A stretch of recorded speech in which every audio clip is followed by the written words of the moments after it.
दोस्तों, ये जो कुंभ मेला अभी चल रहा है ये आपकी जिंदगी का आखिरी मेला होने वाला है। क्यों? क्योंकि इसके बाद आप नहीं रहोगे और आप क्या, हमारी पृथ्वी पर जितने भी इंसान रहते हैं उनमें से शायद ही कोई एक बच पाए, नहीं तो सब खत्म हो जाएंगे। क्यों? क्योंकि जो ये कुंभ मेला भर रहा है ये कुंभ मेला नहीं है, ये महाकुंभ है जो 12 कुंभों के बाद आता है। यानी कि 12 साल में एक कुंभ मेला भरता है और 12 कुंभों के बाद ये महाकुंभ आता है। यानी कि पूरा 144 साल बाद ये जो प्रयागराज में कुंभ मेला भर रहा है ये महाकुंभ है जो पूरे 144 साल बाद आता है। और 144 साल बाद आया है और इस टाइम पर हमारा यहाँ पर प्रेजेंट होना, हमारा यहाँ पर होना, ये बहुत बड़ी बात है। ज़्यादा से ज़्यादा वहाँ पर जाओ और वहाँ पर देखो, वहाँ पर बहुत सारी चीज़ें हैं, क्योंकि 144 साल कम नहीं होते। हमारी ज़िंदगी का ये लास्ट अवसर है, एक बार चला गया तो दोबारा लौटकर नहीं आएगा। और जैसे कि आपको पता है कि इसकी शुरुआत समंदर मंथन से हुई, जब नागों के राजा वासुकी को मथनी बनाकर मंथन किया गया था और उसमें से एक कुंभ निकला, यानी कि एक कलश निकला जो अमृत का घड़ा था, और उसे जिसने भी पिया वो अमर हो गया। देवताओं और असुरों में युद्ध छिड़ गया क्योंकि अमृत सभी को पीना था और सभी को अमर होना था। फिर गरुड़ आता है और उसे उड़ाकर ले जाता है और उसकी 4 जगह पर बूंदें गिरती हैं, उज्जैन, नासिक, हरिद्वार और इलाहाबाद, ये अब प्रयागराज में। उन्हीं जगह पर कुंभ मेला भरता है और हर 6 साल बाद अर्धकुंभ भरता है और 12 साल बाद कुंभ मेला भरता है। 4 साल में एक बार कुंभ मेला भरता है, चारों अलग अलग जगहों पर। यानी कि हर 12 साल बाद एक कुंभ मेला आता है और जब 12 कुंभ बीत जाते हैं तो फिर आता है महाकुंभ। जैसा कि मैंने अभी पीछे बताया कि 144 साल बाद 12 साल में एक कुंभ आता है और जब 12 कुंभ बीत जाते हैं उसके बाद महाकुंभ आता है। और ये जो अभी मेला लग रहा है, जो प्रयागराज में कुंभ मेला भर रहा है, ये महाकुंभ है जो 144 साल बाद आया है। और इसमें कम से कम 4.5 करोड़ लोग रोज आते हैं और ये भरा रहता है। बिल्कुल मैं दिखा भी नहीं सकता क्योंकि इतना बड़ा एरिया बैकग्राउंड में आएगा ही नहीं। और इस बैकग्राउंड में क्या, आपकी नजरें भी जहां तक जाएंगी ना, अगर वहां पर जाकर देखोगे और अगर ऊंची जगह पर खड़े भी हो गए तो जहां तक आपकी नजरें भी नहीं जाएंगी, इतनी भीड़ है वहां पर। 4.5 तो मैं कम बता रहा हूं क्योंकि फॉरेन कंट्री से भी बहुत लोग आ रहे हैं। फॉरेन कंट्री से बहुत सारी वीडियोस हमें मिली हैं, आपको कुछ वीडियो दिखाता हूँ। ये वाली वीडियो देखिए। Hi, are you from India? No, we're not. Then from where are you? I'm from Israel. Israel. And how is Mahakumbh? Wow, it's amazing. Such a special event, special experience. We're really happy to be here. How do you feel, ma'am? Oh, it's amazing, really. I know it's a once in a lifetime chance to be here because I think it's not only 12 years but it's a 144 year chance. What else you know about Mahakumbh?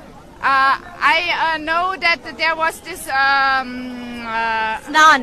Snan, yeah, and it all about Dhanvantari when he was bringing the Amrita. Then this point it was where the drops came down to the earth, so it's a holy place, and yeah, I'm really grateful to be here and to be possible to join it. आपने देखा?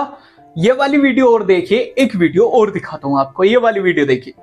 मुझे याद नहीं है पुराने जन्म में क्या किया होगा, लेकिन मैं सोच रही थी कि खुद इतना बढ़िया कर्म जरूर किया होगा जिसकी वजह से इसी जन्म में भगवान ने मेरे को अमेरिका से ही, कैलिफोर्निया से ही छोटी सी आयु में और यहाँ भारत में लेकर आए, हिमालय में लेकर आए, माँ गंगा के किनारे लेकर आए और फिर महाकुंभ स्नान करने के अवसर दिया।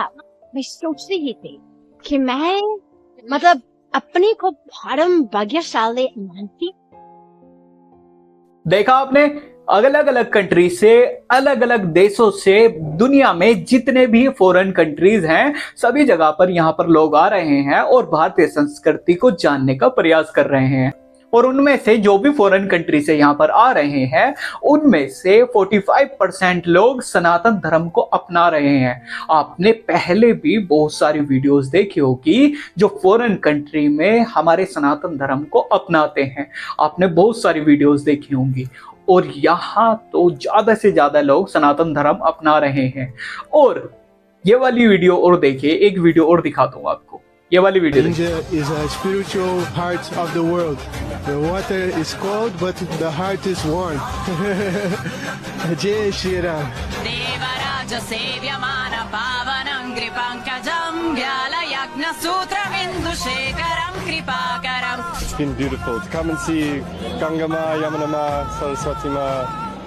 It's a blessing. We practice Nagna Dharma around the world. India is just great. I mean, we came to Kumbh Mela first time in life, and this is a big Kumbh Mela.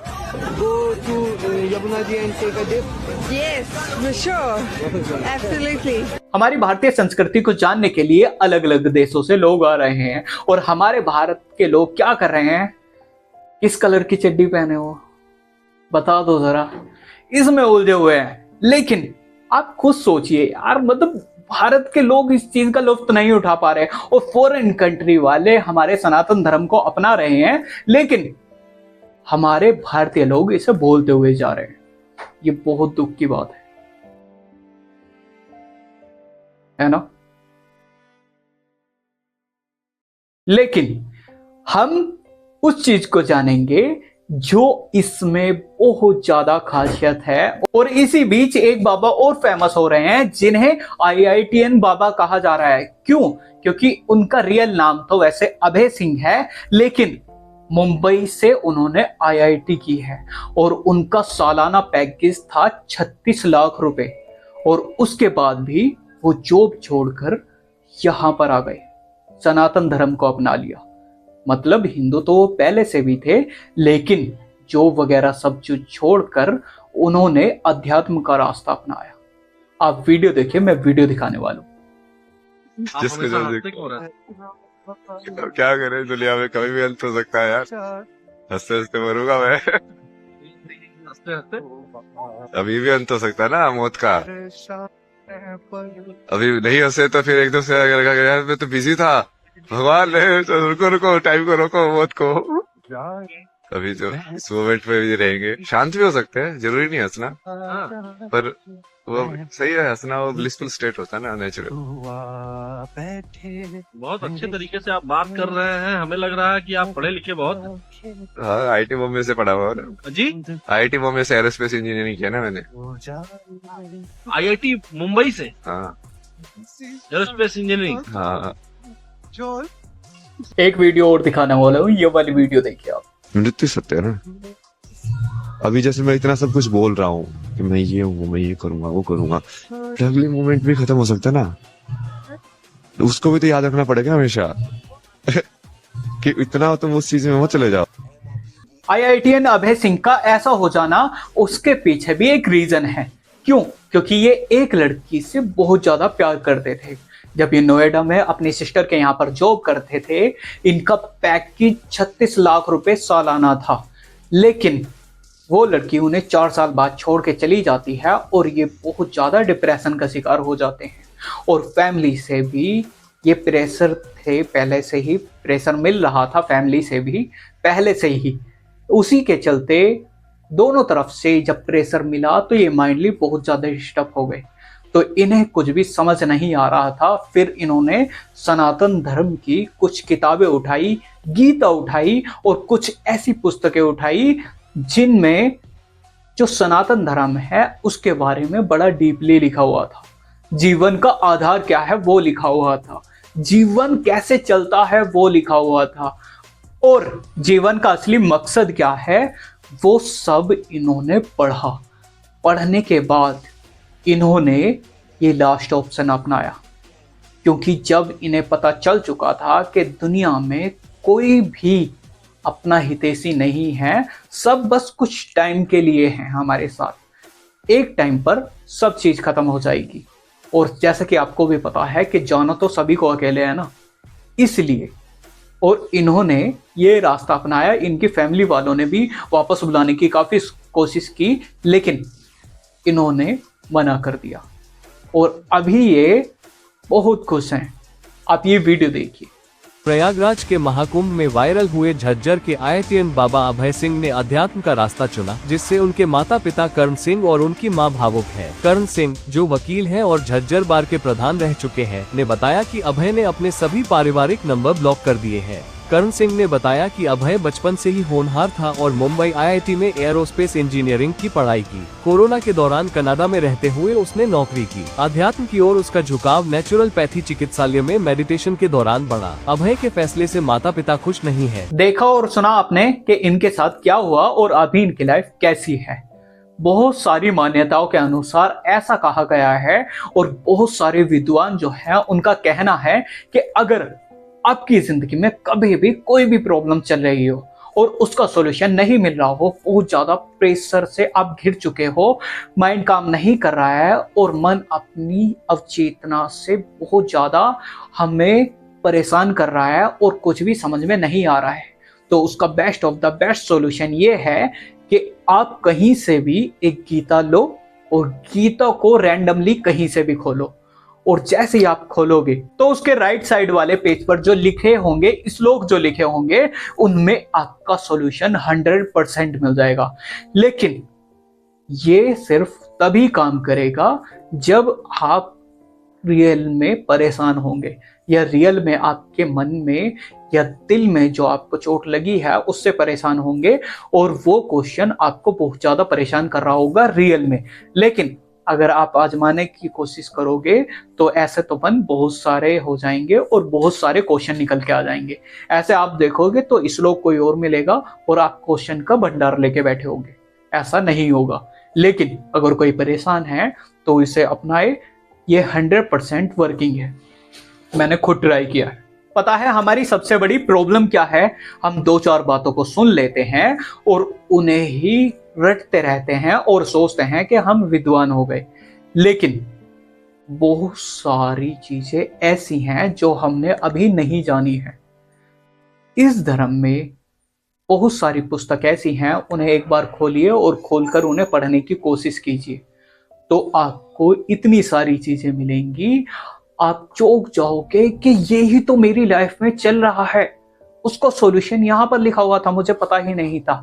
और जैसे जैसे आप इस चीज को पढ़ोगे तो जीवन के हर पड़ाव को, हर पहलू को, हर कंडीशन को आप समझने लग जाओगे और दूसरे की जो थिंकिंग है वो भी आपको समझ में आने लगेगी और अपने जीवन की हर कंडीशन को आप हैंडल कर सकते हो। इसमें इतनी पावर है, आप एक बार ट्राई करके जरूर देखिए।